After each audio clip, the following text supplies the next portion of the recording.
Hello बच्चों, कैसे हैं आप।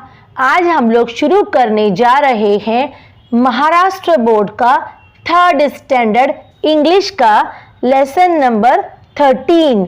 लेसन का नाम है लेट्स वेट। अब ये बहुत ही प्यारा लेसन है। ये एक बच्चे की मोनोलॉग है। अ मोनोलॉग का मतलब क्या होता है? डिटेल में स्पीच। कोई अपने बारे में जब डिटेल में बताता है तो उसको बोलते हैं बच्चों मोनोलॉग, मतलब अ डिटेल्ड स्पीच। कोई अपने बारे में हमें बता रहा है।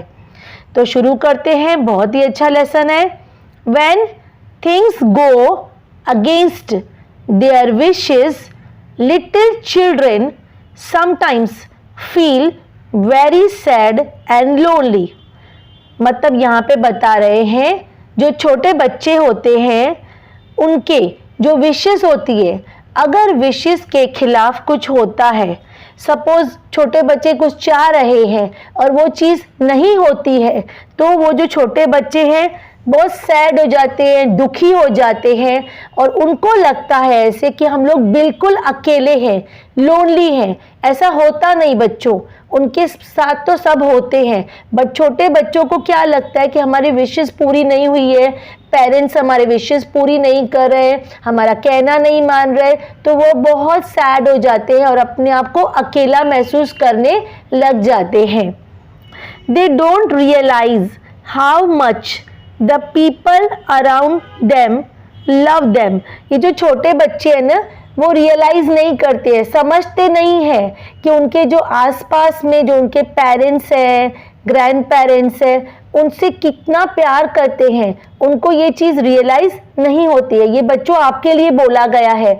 आपको समझना है कि आपके पेरेंट्स आपको बहुत ज़्यादा प्यार करते, तो आपको उनसे सैड नहीं होना है। It's only when they wait and think properly that they understand it. अब ये तब होता है जब वो वेट करते हैं, इंतज़ार करते हैं और अच्छी तरह से सोचते हैं, समझते हैं, उसके बाद समझते हैं, सोचने के बाद कि हमें पेरेंट्स कितना प्यार करते हैं, हमारे लिए पेरेंट्स बहुत कुछ कर रहे हैं। Let's hear what this girl has to say. अब यहाँ पे एक छोटी सी बच्ची ने क्या क्या बोला है वो हमें सुनना है और समझना है। ये बच्ची हमसे बात कर रही है, हमें बता रही है अपनी बातें। तो चलिए शुरू करते हैं। बच्ची क्या बोलने जा रही है वो पढ़ते हैं। This is the worst day of my life. Worst मतलब बहुत ज़्यादा खराब।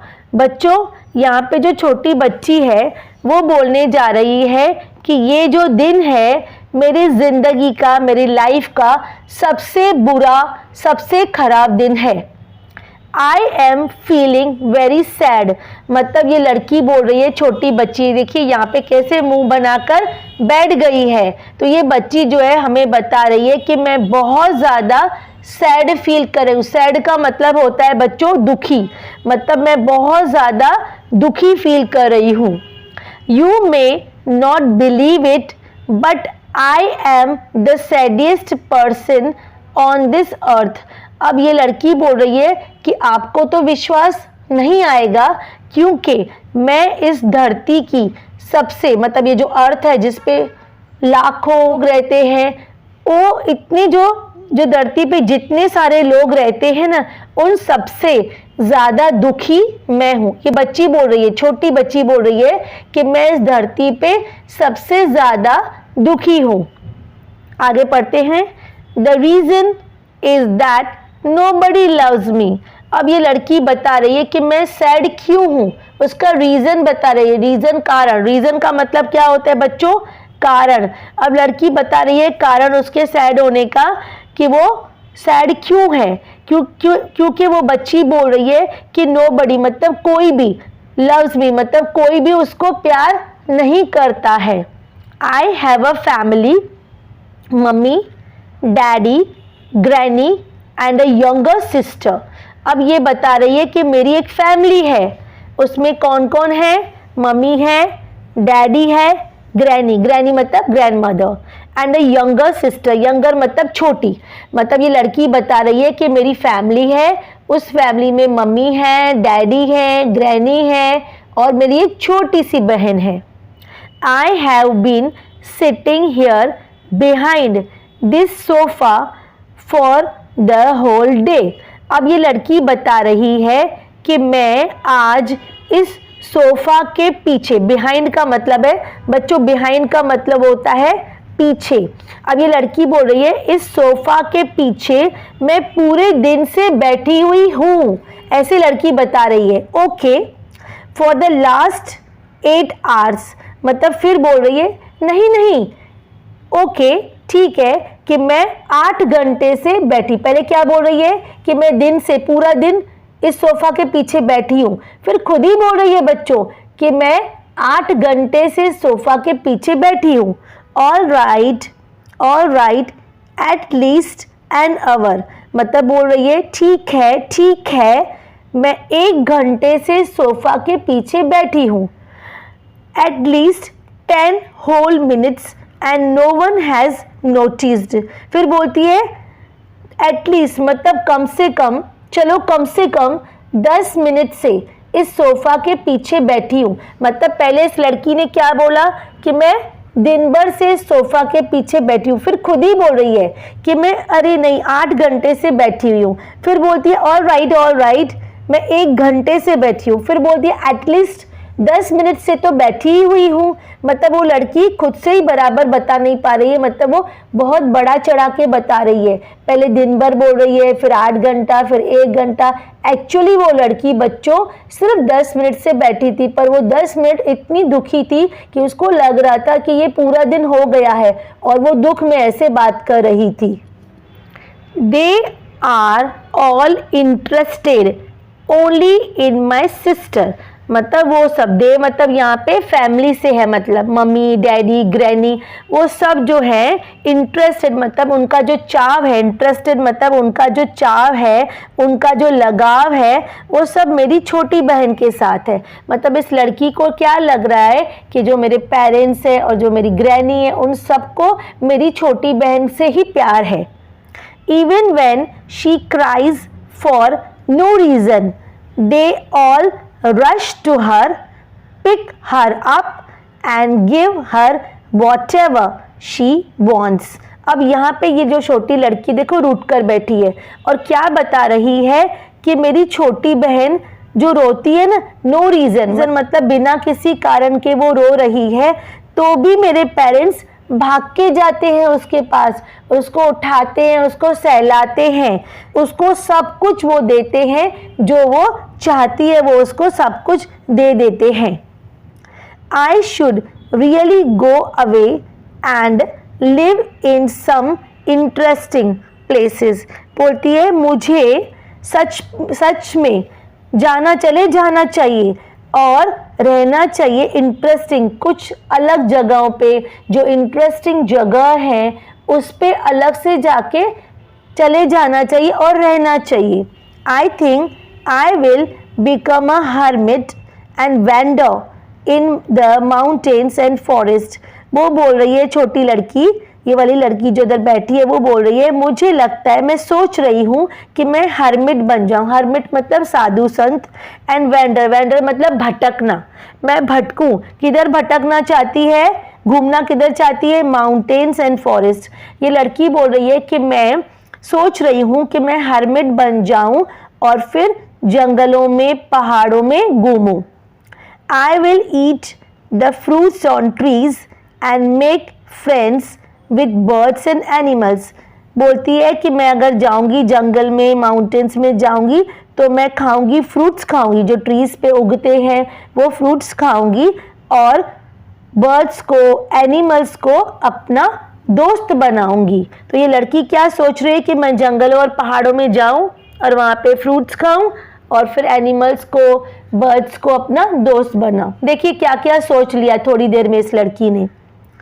और I could ride away on a camel and live in a desert।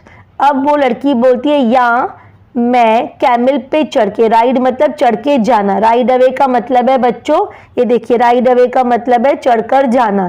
Camel, camel के ऊपर चढ़ के जाना चाहती है। और वो डेजर्ट, डेजर्ट क्या होता है? रेगिस्तान, जहाँ पे सैंड होती है ना, वो बोलती है कि मैं कैमल पे चढ़ के चली जाऊं और सैंड में, रेगिस्तान में, डेजर्ट में जाके रहूं। At night I will sleep in a tent, मतलब जब वो रात होगी तो वहाँ पे तो घर नहीं होते हैं, तो सैंड में वो चाहती है कि मैं सैंड में जाऊं, रेगिस्तान में जाऊं और टेंट में रात को जाके सो जाऊं। और better still I will travel to the north pole and live in an igloo made of ice. और बोलती है क्या होगा? बेटर, इससे भी अच्छा होगा, बेटर होगा, स्टिल बेटर मतलब इससे भी अच्छा होगा, स्टिल मतलब इससे भी बेटर क्या होगा कि मैं ट्रैवल करके नॉर्थ पोल चली जाऊं। देखिए छोटी बच्ची कहाँ जाना चाहती है? North pole. बच्चों आपको पता है नॉर्थ पोल में सिर्फ आइस होती है, बर्फ ही बर्फ, बहुत ज़्यादा कोल्ड है, वो बहुत ठंडा है। तो कहाँ जाना चाहती है? नॉर्थ पोल जाना चाहती है और वहाँ पे इग्लू में रहना चाहती है। बच्चों इग्लू क्या होते हैं? बर्फ के बने हुए घर होते हैं जहाँ पे वो लोग एस्किमोज रहते हैं। वो बर्फ के पूरे घर बनाते हैं, बर्फ की लादियों से घर बनाते हैं, छोटे से होते हैं घर। ये लड़की वहाँ जाना चाहती है और इग्लू में रहना चाहती है। I will make friends with the polar bear. अब ये लड़की बोल रही है कि मैं वहाँ पे पोलार बियर को दोस्त बनाऊंगी। पोलार बियर कौन होते हैं बच्चों? जो आइस में रहते हैं, नॉर्थ पोल में रहते हैं, जो बियर्स मतलब भालू, वो जो सफ़ेद कलर के होते हैं, बर्फ़ के जैसे दिखते हैं, वो पोलार बियर होते हैं, जो बर्फ़ में रहते हैं, ठंडी जगहों पे रहते हैं। उनको अपना दोस्त बनाने की चाह रख रही है। देखिए लड़की, इतनी छोटी सी लड़की कहाँ कहाँ जाना चाहती है, वो इतनी नाराज़ है, इतनी सैड है कि वो कहाँ जाना चाहती है, इतनी छोटी बच्ची। What's that? Something soft against my back. अब ये लड़की बैठी है, सोच रही है कि मैं कहाँ जाऊँ कहाँ जाऊँ। इतने में क्या होता है बच्चों? एक छोटा सा सॉफ्ट हाथ उसके पीछे उसको टच करता है। तो ये बोलती है क्या है ये इतना सॉफ्ट मेरे बैक पे क्या है? ओह इट्स बेबी, अरे ये तो बेबी है। What are you doing here you silly? तुम यहाँ क्या कर रही हो? तुम सिली मतलब बेवकूफ़ होता है। तुम यहाँ पे क्या कर रही हो बेवकूफ़? गो अवे, यहाँ से चली जाओ। डोंट स्माइल एट मी, मेरे ऊपर देखकर हंसो मत। Why do you follow me, तुम मेरा पीछा क्यों कर रही हो? टिच, is there nobody else in the house to look after her? अरे घर में कोई नहीं है जो इस छोटी सी बच्ची की देखभाल कर सके। अब आगे पढ़ेंगे। डोंट कम हियर, इधर मत आओ। You may bump into something and I will get all the scolding. मतलब ये बोल रही है, बड़ी वाली बहन बोल रही है कि तुम्हें कुछ बम्प मतलब लग जाना, टकरा जाना, मतलब तुम बम्प हो जाओगे, मतलब तुम किसी से टकरा जाओगे और तुम्हें लग जाएगा और तुम्हारी वजह से मुझे मम्मी पापा से डांट मिलेगी। क्योंकि अभी देखो छोटे बच्चे जो होते हैं ना, बच्चे चलते चलते गिर जाते हैं, उनको बहुत संभालना पड़ता है। तो छोटे बच्चे अपने आप से कभी चलेंगे तो किधर गिर जाएंगे, उनको लग जाती है, तो उनको हमें केयर करनी पड़ती है। तो ये जो बहन है उसको, छोटी बहन के लिए बोल रही है कि तुम चलो मत, चलोगे तो तुम्हें कुछ लग जाएगा और मुझे फिर डांट सुननी पड़ेगी। Why do you have to do everything that I do? Copycat. अब ये बड़ी बहन बोल रही है कि तुम्हें वो सब क्यों करना होता है जो मैं करती हूँ। कॉपीकैट, कॉपीकैट का मतलब क्या होता है बच्चों? जो हमारी नकल करते हैं। समझो हम लोग कुछ कर रहे हैं तो दूसरा देखकर हमें नकल करता है तो उसको बोलते हैं कॉपीकैट। तो ये जो छोटी बहन है ना, उसको बड़ी बहन के साथ अच्छा लग रहा है, उसकी कंपनी एंजॉय कर रही है, तो इसके लिए उसकी नकल कर रही है। लेकिन बड़ी बहन थोड़ी सैड है तो इसके लिए उसको बोल रही है कि मेरी नकल मत करो copycat. Oh never mind, really the people in this house, मतलब बोल रही है ओ नेवर माइंड मतलब दिल पे मत लो, नेवर माइंड मतलब दिल पे मत लो, रियली सही में, the people in this house, they मतलब इस घर के रहने वाले लोगों, घर पे रहने वाले लोग जितने भी हैं उनको बोल रही है कि मतलब माइंड मत करो, बुरा मत मानो, really they should look after her better, मतलब उनको अच्छे से बच्ची को देखना चाहिए। They should look after her better, मतलब ये उनको अच्छे से बच्ची को देखना चाहिए। I am a grown up girl now, मतलब ग्रोन अप का मतलब है बड़ी। बोलती है मैं, जो बड़ी बहन है वो जो गुस्से में थी ना बच्चों, अब खुद ही रियलाइज कर रही है कि मैं तो बड़ी हो चुकी हूँ, ग्रोन अप हूँ अभी तो, और मैं अपनी देखभाल कर सकती हूँ। I can manage on my own, मतलब मैं बड़ी हो चुकी हूँ और मैं अपनी देखभाल खुद कर सकती हूँ। But watts about this little baby, पर इस छोटी सी बच्ची का क्या जो अपनी देखभाल नहीं कर सकती है खुद। Come baby let's crawl out from here, crawl का मतलब है रेंगना। तो ये उसको बड़ी बहन छोटी बहन को बोलती है, उसके बहुत केयरिंग है वो ध्यान से अपनी बहन को बोलती है चलो चलो बेबी यहाँ से बाहर निकल चलते हैं, क्योंकि वो लोग सोफा के पीछे थे ना, जो बड़ी बहन सोफा के पीछे थी तो छोटी बहन भी उसके पीछे पीछा करते करते उसके पीछे आ गई। तो अभी बड़ी बहन बोल रही चलो बाहर चलते हैं यहाँ से। When I go away I will take you with me, मतलब ये बड़ी बहन क्या बोलती है कि मैं जब यहाँ से चली जाऊंगी ना तो मैं तुम्हें भी अपने साथ यहाँ से लेकर जाऊंगी। और you will keep crying for me all the time, नहीं तो तुम मेरे लिए पूरा दिन रोती रहोगी। When I go away मतलब मैं जब यहाँ से चली जाऊंगी, I will take you with me, मतलब मैं जब यहाँ से चली जाऊंगी मैं तो तुम्हें अपने साथ लेकर जाऊंगी यहाँ से। और you will keep crying for me all the time and they won't even guess what the matter is with you, मतलब ये बड़ी बहन बोल रही है कि मैं यहाँ से जाऊंगी ना तो तुम्हें भी अपने साथ लेकर जाऊंगी, नहीं तो तुम रोती रहोगी मेरे लिए। और हमारे जो फैमिली मेंबर्स है ना वो गैस मतलब सोच पाना, मतलब अंदाज़ा लगाना, वो अंदाज़ा भी नहीं लगा पाएंगे कि तुम क्यों रो रही हो, किसको याद कर रही हो, किसको मिस कर रही हो। I really can't go away when you are so small, मैं सही में नहीं जा सकती क्योंकि तुम अभी बहुत ही छोटी हो। Let's wait till you are a little older, चलो वेट कर लेते हैं तुम थोड़ी बड़ी हो जाओ फिर हम जाएंगे। तो इस हिसाब से बच्चों इस जो लेसन है उसका नाम पड़ गया है लेट्स वेट है। तो बच्चों अक्सर ऐसे होता है, हम भी सोचने लग जाते हैं कि पेरेंट्स हमें ज़्यादा प्यार नहीं करते, पर ऐसा नहीं होता है।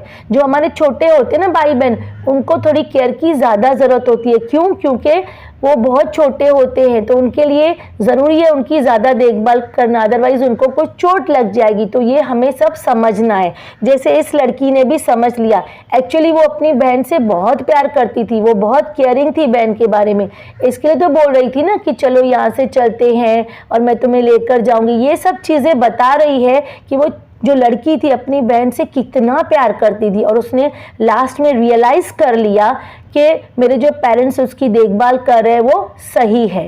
तो कैसा लगा मेरा वीडियो? अच्छा लगा तो लाइक शेयर और सब्सक्राइब कर दीजिए। मिलते हैं अगले वीडियो में, तब तक के लिए बाय बच्चों, थैंक यू।